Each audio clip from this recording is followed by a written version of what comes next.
Hey everybody, Mark and Steve here with a holiday offer for you as we enter into the Christmas and the New Year's season. You know, we know that recovery can be difficult, and we know as addicts in long-term recovery how hard it is to come into the holidays. You know, you're looking back on the year, and here's another year where we haven't beaten this addiction. Here's another year where we're trapped in betrayal trauma. Here's another year where our coupleship is suffering. Well, right now, from December 15th, 2025 through January 31st of 2026, we are doing our annual holiday promotion. It's the best promotion that we do all year long to try to start 2026 off right. In addition to our 2-week free trial, we're also offering $150 off of your first month subscription here at Dare to Connect. All you need to do is use the code 150OFF D2C, all caps, no spaces when you check out. And what that means is for both you as you're an addict in recovery and partners in betrayal trauma healing, that's 6 weeks of our Dare to Connect program for less than $150. That's less than the cost of one therapy session just about anywhere. So come and join us. Be sure again at checkout to enter that code 150OFF D2C, all caps. And we'll look forward to seeing you on our D2C program. We will catch you all in 2026.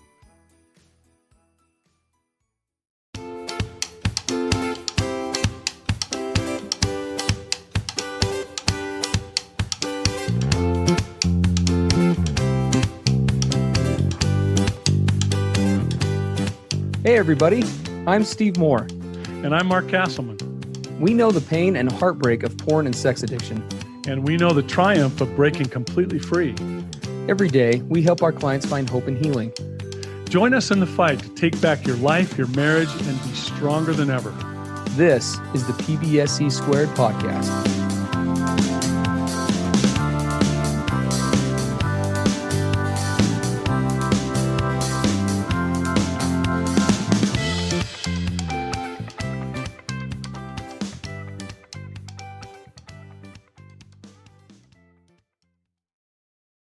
Welcome, everybody, to another episode of the PBSC podcast. It's Steve Moore and Mark Castleman, and we are coming to you today with episode 311. Kind of an interesting topic today. As you can see, the title of this podcast is a little bit interesting. After years of porn use, will I ever find my partner as the most, and I'm going to put quotes in this, even though he didn't, most quote-unquote attractive person in my life? And then he gives us kind of a brief submission that is very to the point, and we are grateful for the submission. This does come from an addict because we know this is a concern that others share, and it's kind of like last week's podcast. It's one of those topics that we will oftentimes address in passing when other topics come across our desk or that show up here, but it oftentimes isn't kind of its own standalone, so it's kind of nice to be able to jump into this. So this is what he says. He introduces himself, porn addict here. My discovery day was in 2018, disclosure day, meaning my wife discovered all this in 2018. There were lots of trickle truths, botched formal disclosures involved. My sobriety date is September 1st of this year. So he's been sober for about 4 months. I'm working with a sponsor and working on the 12 steps. I'm also working to find a CSAT that I can afford. I spent years in our relationship looking at content that looked nothing like my partner with certain features my spouse didn't have, clearly in an addict mentality. I told her through my words and choices how she was the quote-unquote lesser thing to me. I was incredibly delusional. Neurologically, does it, and that's kind of his kind of opening confession. Then he says, neurologically, does it mean I, the addict, will be attached and more chemically bonded to other women and their body parts rather than her for the rest of her life, whether I'm participating or not? And we're kind of inferring from that whether I'm, participating in this relationship or not. Psychologically, do addicts truly ever find their partners to be the most attractive person to them after this? Now pay attention to that wording because we're going to be talking and breaking this down. To be the most attractive person to them even after this. Or will a part of me, or will I, meaning the addict, always be obsessed with and chemically bonded to body parts and women who possess them, meaning things that he has been quote-unquote attracted to of late or in his addiction days? She doesn't know how to determine what all this means moving forward. She's in recovery and has worked with a CSAT as well. She's desperate for quote-unquote a prognosis and knowing what she's committing to the rest of her life. She's not okay with having to live in this relationship or stay in this relationship if neurologically and psychologically that is going to be the case. Hmm. So I a will lot just there. tell you that this submission really triggered me hard. Not in a negative way. It actually triggered me in a really positive way. But I am passionate about this topic. And I'm just going to forewarn anybody listening today, especially the addicts or addicts in recovery. We're going to say some hard things today, some direct things. Now, why are we going to do that? Not because we're trying to come down on all your cases or get on you or diminish you, but because we understand what it's like to be in this place, and we don't want you to continue in this space. Don't do what I did, spending decades and decades of your life in what this guy is describing. So I'm just going to be as blunt and forward as I can possibly be today. And part of me, Steve, just thought I was about to say, don't take it personal. Actually, it's just the opposite. Please take it personal. I just realized, yeah, take it real personal if that's what's required to get you out of this trap, out of this place. The first thing that hit me hard, Steve, as I read the submission was we need to talk about some of the realities, because there are realities to this submission. There are realities to how pornography use, compulsion, addiction rewires the brain. And then there are a ton of what we call cultural illusions that have kind of been perpetrated on us since we were kids. So there's some realities and there are a lot of illusions, the things that aren't true. So we're going to talk about that for a few minutes here. Yeah, yeah, absolutely. So these cultural kind of, I don't even want, what would we call them, Mark? Misnomers or misperceptions? I mean, the culture runs deep around this concept of attraction. Huge. Um, Now, we're going to say before we get into this list that this topic is not a new one to Mark or I, and it's one that we talk about frequently. In our Dare to Connect program for addict spouses and couples, one of the components of the program that subscribers enjoy is our D2C Academy courses, in addition to the live interactive courses every week, with like 8 hours of content per week and all that. We also have advanced courses that clients can have access to, and one of the first courses they gain access to is lust versus healthy attraction. Of Or course, I believe actually, is we end up calling it lust versus appreciation. or appreciation. Yes, that's Ah, right. Sorry, lust versus we appreciation. renamed it a few times. And anyway, that course I believe is like 27 modules long. Nearly each module is about 45 minutes to an hour long each. So this is a very in-depth topic. It's So we're going to been be kind of scraping the surface a bit on it. But yeah, let's talk about just about some of these misnomers. I okay. mean, And can I, yeah, and yeah. right before we go to the illusions that the culture heaps upon us, there are some realities to this. And I have studied neuroscience in depth for the last almost 25 years. Because one of the things I wanted to know as I came out of addiction was, how has this impacted my brain? After obsession with pornography and all kinds of different sexual outlets since I was 13 years old, what has this done to me over decades? And I will tell you, through a lot of research and study, collaborating with a lot of colleagues in the neuroscience field, pornography, not just pornography addiction, but pornography compulsion and even pornography use, does have a significant impact on the human brain. Changes our wiring, it changes our arousal template, as we call it. It especially radically alters the meaning that the human form has to us. And so that has a big impact. And a lot of what this guy is asking about is that neurobiology, right? He's uses the term multiple times, chemically bonded. Am I going to be chemically bonded, right, to these other images and not to my wife? What he's referring, I don't know whether he knows what he's referring to here or not, but chemically bonded means when we indulge in things that are highly impulsive, stimulating, purely visual, anything that excites the human senses and impulses causes humongous releases of powerful chemicals like dopamine, norepinephrine, endorphins, adrenaline, cortisol. there's this huge chemical response in the human brain and body whenever we indulge in these extreme outlets.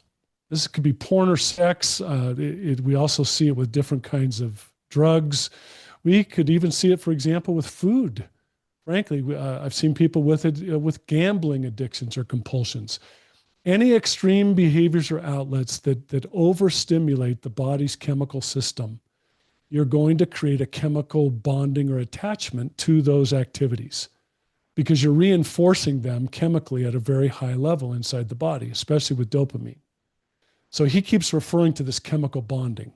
That has taken place for him as he's been a porn and sex addict. He has had chemical bonding.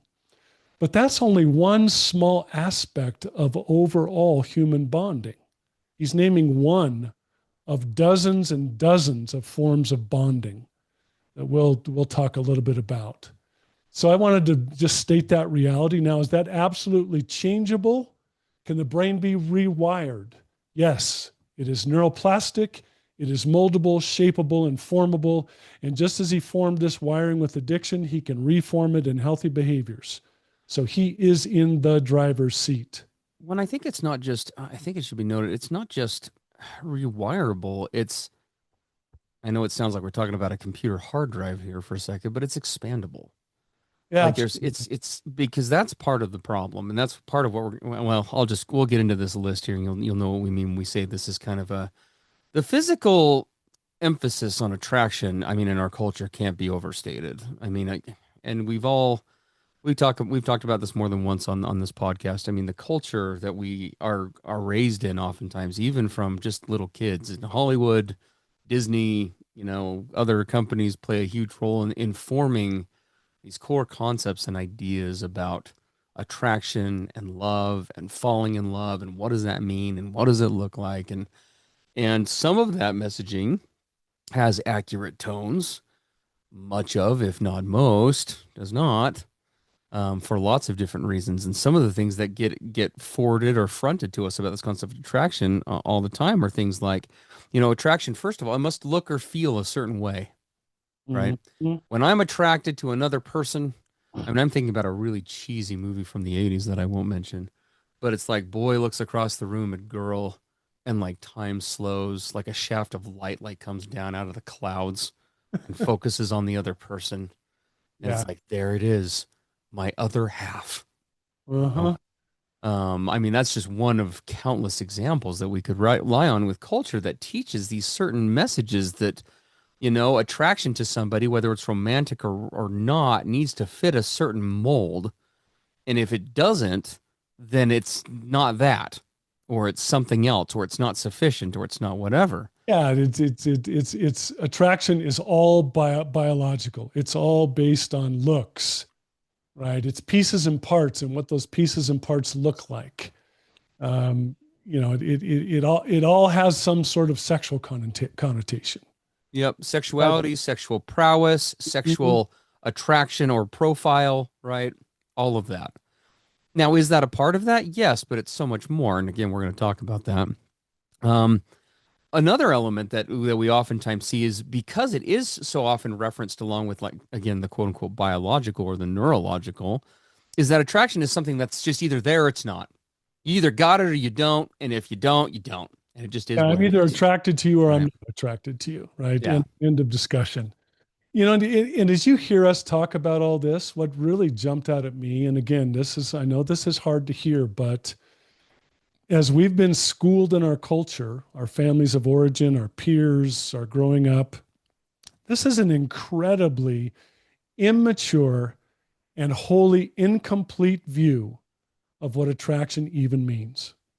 Yes. It's like in many ways with regard to attraction that's taught to us every day in the cultures, the movies, the music, the social media, everywhere. It's like we never left adolescence. It's like we're perpetually 14 years old. Well, and the analogy I like for this, because I'm an analogy guy, is the house example, right? Mhm. All of us have been all kind of peeking into a house from the outside, looking through the curtain windows of like a really nice living room, right? And that kind of represents what we all see. And is that a valid part of the house? Of course it is. physicality, physical attraction, sex, sexuality, they're all huge components of attraction, but it's just the living room. That's the problem. We've been sold the idea that, hey, here's the house, when this Yeah. is like a 12 bedroom, 6 bathroom, 3 kitchen affair. Yeah, it's like a 40-room house, and all we are looking at is one room. But we've been geared into our culture thinking that, well, if you're looking in the attraction house, there's the lens. Hey, everybody, Mark and Steve with a special holiday offer. We know that the holidays can be tough when you're dealing with addiction and betrayal trauma healing. And we know that as tough as they are, they also bring hope. How many of you guys remember this time last year when you said, you know what, this next year, 2025, is going to be the last year. Oh, We man. got this addiction. We're going to fix this relationship. We're going to get ourselves on track. And now here we are a year later. So make this the year, 2026, that you finally get this crazy mess out of your lives, both addicts and the partners in healing. So from December 15th, 2025 through January 31st, 2026, in addition to the 2-week free trial that we always do, we're going to give you another $150 off of your first month's subscription. All you got to do, guys, is at checkout, enter the coupon code 150 off D2C, all caps, no spaces. And, honestly, when it comes to promotions that we do throughout the year, this is by far the best one that we do. That means for you and your partner, if you do the math, that's 6 weeks total of the Dare to Connect program, okay? For less than $150. I don't care where you live in the United States or anywhere else. That is less than the cost of a single therapy session. If you really want to start 2026 off right, jump into Dare to Connect, go to daretoconnectnow.com, enter in that coupon code 150 off D2C, and we hope to see you there in 2026.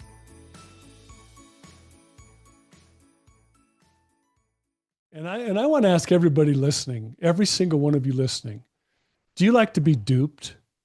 Do you like to be played? Who likes to be played listening to this? Mark me, pick me, pick me. I'm going to tell you, when it comes to this whole concept of attraction, we've been played. We've been duped. And we are only seeing one teeny tiny part of it. And bless this guy's heart. I'm glad he wrote into us, but he has been duped like the rest of us. And he really has been led to believe that this is a massive issue, and he may never be able to enjoy these things with his wife because of all this, chemical bonding and image bonding. It's a dupe. It's a hoax. And so we need to talk about now, Steve, we talked about this cultural illusion. Let's talk about the realities around attraction. Yeah. What is it? How does it work? How Well, is this it is really? Yeah, the one more that I want to mention from the list that we didn't say is all of this kind of, in a way, guys, Hollywood and things. I mean, you look at Bambi, for example, like the Disney movie Bambi, and how they teach like being twinner-pated, right? It's all cute and everything. But even in our culture, right? Oh, he's been bitten by the love bug. Oh, he's been shot by Cupid's arrow. Attraction has been labeled like some sort of predator that like stalks you, and it either attacks you or it doesn't, and you're a victim in this whole thing. Mm, You're not. You're an active participant. yes. Attraction is simply just a force, as we're going to talk about, and it's what you do with it that matters. So here's the reality. Number one, is our attraction organic? Yes, to a degree, it is, right? Mm. When I meet somebody, this isn't just physical, guys, right? This is physically, this is emotionally, or whatever. When I first meet somebody, or just like if you first meet somebody, certain things immediately happen. Certain features physically may register with us or not. Certain elements of their personality may register or not. I myself, for example, am really attracted to people who just tell it like it is. I hate conversations with people where we like surface level conversations. I'm at a point in my life where I'm so past that. I love, like, if somebody walks into the room and they're just like, "Oh, the decor in here sucks." I'm kind of like attracted to that person. I'm like, "Oh, we just cut right to the quick on that one, didn't you?" Because it's just like, look, we're just talking, right? And so attraction can be all of these many things, but it's something that we can cultivate. Okay? We can enhance it, we can build on it, we can focus on it. We can grow it if we choose to. Likewise, we can also take attraction that comes in because we work with a lot of partners, for example, right? In Dare to Connect, and many of you listening who are worried, well, yeah, he's way too attracted, right? Likewise, we can also do the opposite with attraction if we so choose to. Attraction can be actively ignored. It can also, in a toxic way, be taken for granted. It can be dismissed. It can be minimized. It can be diminished if we so choose to as well. Yeah. Right. And it has everything to do with paradigm perspective and how you put your energy in, as these other bullets will explain. Well, really, actually, as we were preparing, I love what you wrote, Steve. We value what we prioritize and what we invest in, be it things or people. I'm going to say that how we are attracted to our partners, for example, in our committed relationships, has far less to do with what they look like, and much more to do with what we value in them from a holistic standpoint. And How how deeply we choose to look. and how deeply we choose to love, just at an eighth of an inch of human skin, but the whole human being.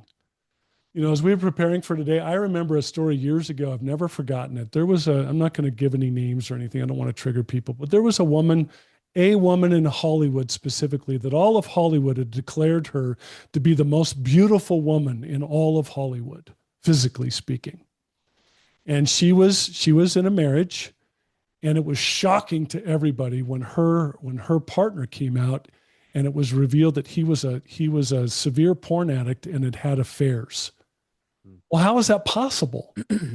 He was highly physically attracted to her. She was declared to be the most beautiful woman on earth, so called. And yet here he was going to all these other places that weren't her. If attraction means to us that little tiny narrow, I call it like looking at somebody through the little hole in a drinking straw. If that's what we choose to see with regard to attraction, it's never going to satisfy. It wouldn't matter if I declared my partner to be physically the most attractive being in the universe, and that's all I ever chose to see or pursue or value. She would at some point not be enough. It wouldn't matter what she looks like. Right? We have to be aware of this really myopic approach to this. Yeah. Well, and again, it's a force that we act on and we choose, right? I know I gave some mini slams there to Hollywood at the beginning here, but I'll tell you one area where Hollywood actually shines in this, and it is Disney. I love the classic Beauty and the Beast movie. The old one, yeah. It's great because it demonstrates very much what we're talking about here, right? It's probably the only Disney movie I can think of that really challenges this cultural notion of like things go way beyond the skin or the outer surface or the appearance, right? Mm-hmm. And there are so many other elements and facets and components to another person. Something else we should mention in this process, by the way, obviously this question is centered on attraction as far as a romantic engagement goes. Okay. Attraction is not a romantic or non-romantic, romantically exclusive topic. I am attracted to friends and family. In Dare to Connect, we talk about this from a philosophical standpoint. Attraction, in many ways, makes the world function if you look at it on a global level.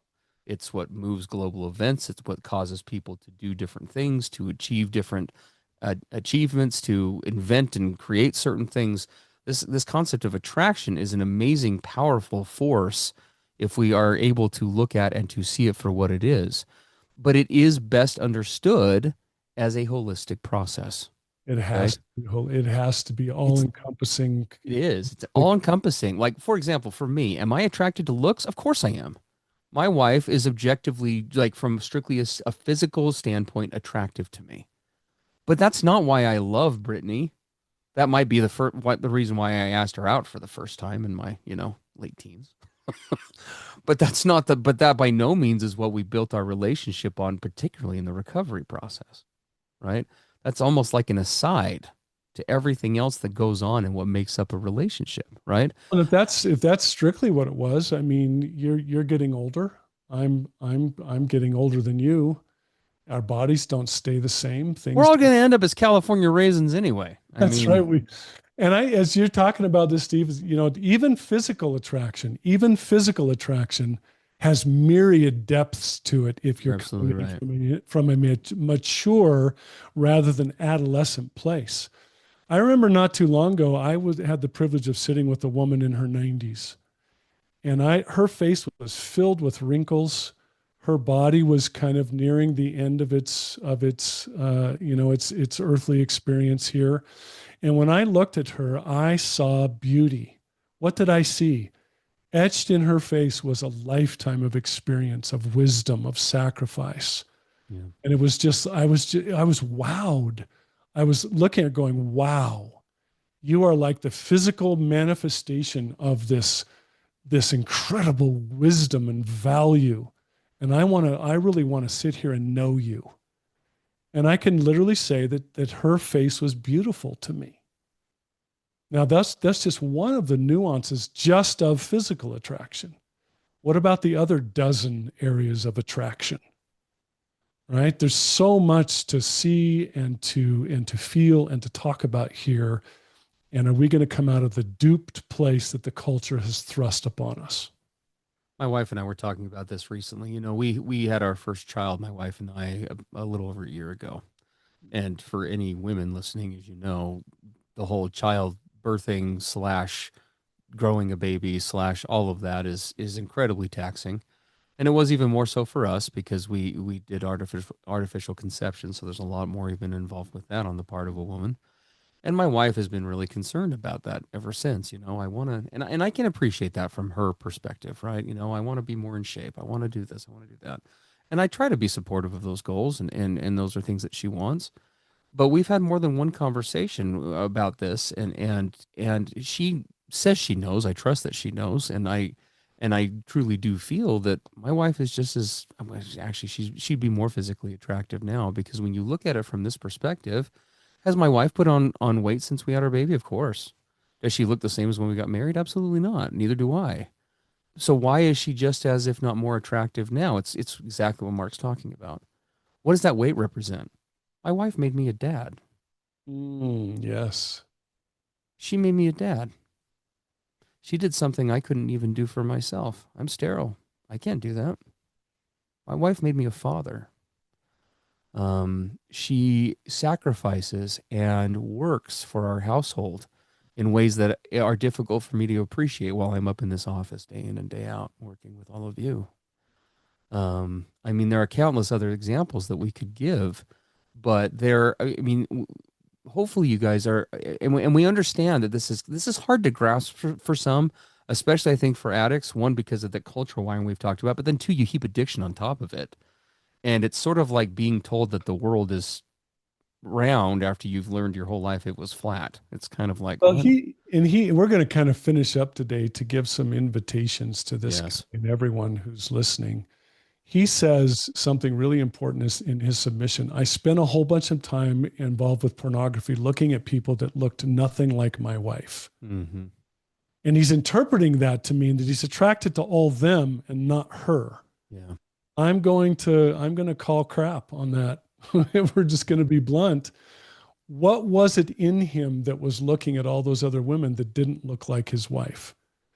It was the addiction wiring mindset, the seeking of novelty, the seeking of something that's constantly changing and different, right? The seeking of all these various things that are what? Not his authentic self, not even his authentic attraction, just addiction speaking in his brain.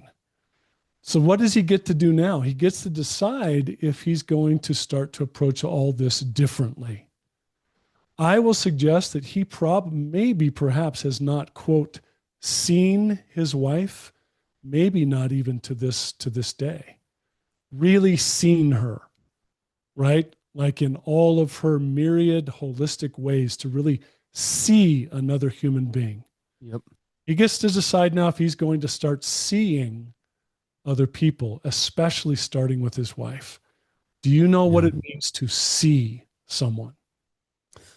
Well, and unfortunately, I know one question he had is, my wife is looking for a quote unquote prognosis. The prognosis is very bright. If you're looking for guarantees, we have none to give you, unfortunately. And why is that? It's because this as Mark said at the beginning, and we appreciate him being so vulnerable and writing in, but the question is myopic and ill worded because of a lack of information, right? Again, this is not something that just happens to us or occurs. what we do with attraction, how we foster it, how we develop it, what we value, when and why, is so much more subjective than we give credit for, and is something that is so much more within our purview. So, to this guy who wrote in, and to any other guys where this podcast resonates, what are you going to do? How are you going to do it? All right. How have you done or engaged with or interacted with attraction up to this point? Has it been something that you just allow to kind of wash over you like some sort of organic force? Or is it something that you're going to take charge of? You can kill a person or build a house with a hammer, and it has way more to do with what you do with the hammer than it does with the hammer. It just depends Yeah, on what you I want to mean, do with it. you and I could give endless examples of how when we started to get into real solid recovery and started to realize what holistic, true, expansive attraction looked like with our partners, what we started to realize was it was us investing in our partners with our time, with our attention, with our genuine curiosity, with taking every opportunity to go be with her, to spend time with her, to engage with her in conversation, to appreciate her intellect, her gifts, to become fascinated with her. The more we invested, the more the attraction expanded and increased. None of which he will experience with his old pornography attraction. None Yeah, of that. Right. So is absolutely. he willing to really leap in with both feet and really embrace this partner in every aspect of her and of their lives? And the more he will do that in a holistic way, the more the attraction will increase and build and expand far beyond what he ever imagined. Right now, he's trying to say, can she compete with my porn? That is a very tiny, minute question about what this actually means. If he understands attraction to his partner in its holistic sense, porn could never compete with that, ever. Not, no chance. But if it's just physical versus physical, yeah, there's a problem. Yeah. Guys, so much more to say about this, just like on any topic that we cover here. We appreciate you being here, for being patrons of the podcast as always. I think Mark told me the other day, I think we are now in like 219 countries all over I the think it was world. 210. 210, is that right? I think And there's only like, I think what are the 230 in the world? I think that number kind of changes by the month or year uh, depending on who's taking over what little country located where, but hmm, we just appreciate all of you and your patronage and making us a part of your recovery journey as always.